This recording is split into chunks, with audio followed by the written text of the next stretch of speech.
how many episodes per season of Mad Men did you do? 13 usually.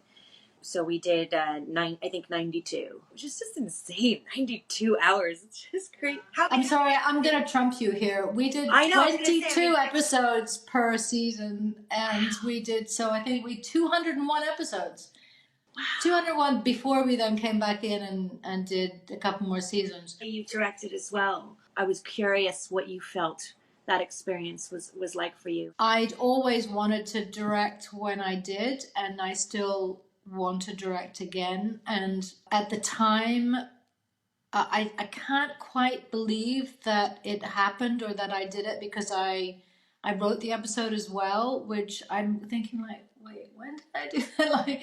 like yeah. And also, for whatever reason, I made it a very Scully heavy episode, which never occurred to me that that might be an issue when it was time to shoot. I think I was trying to like be nice. I was either trying to be nice to David to like give him some time off, or I was so afraid of directing him that I thought, okay, I'm gonna make this as painless as possible.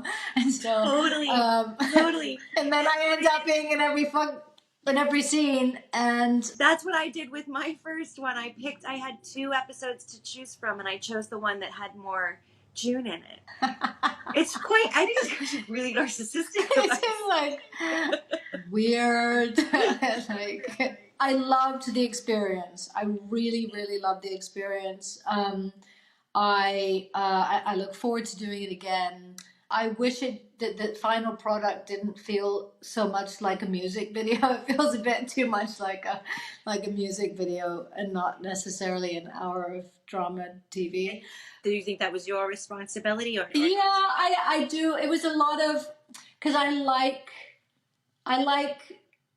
imagery in films. I like space and quiet, and I think I was interjecting a lot of that. And I also love music, and so there's a pretty good soundtrack to that one with like Moby and blah blah. Anyway, so but also one thing I didn't even think about, which I cannot believe, and yet it happens, is I hadn't thought in advance what I wanted from the actors. I just assumed it would naturally come, and that it would be easy, like, because I'm an actor, that in the day I'd know what to ask of them and how to direct them and stuff. And I hadn't actually actively worked out what each scene needed from the performances to drive the story forward. I know exactly what you mean. It's like you feel like, oh, that part's easy. Like,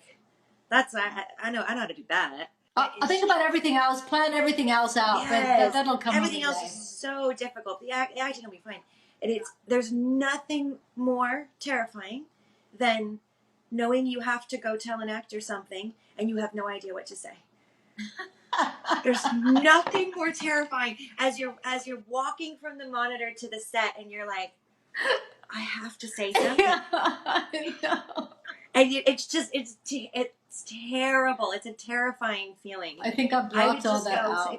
If I had that happen, I would try to just ask them questions, kind of, which I like as an actor. I like when a director comes up to me and doesn't say necessarily, do this, do that, do this on these lines, but says, how are you feeling about this moment, and what were you thinking about in the previous scene? That I like to be kind of questioned more than told what to do. So I would just do that. Right. I wish that had occurred to me on the day. I think I just went, what great. did you do? Great. That was amazing. I think, do you want to just do one more just for safety? And I think that's probably what I did.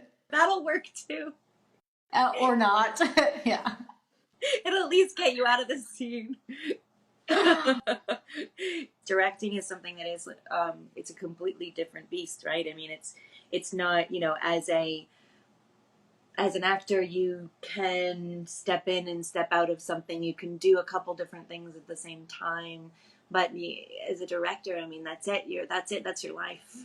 If a year and a half is, I think, also underestimating slightly. You know, I mean, it can be longer. Yeah. Right. So it is a huge commitment. It really is. Yeah.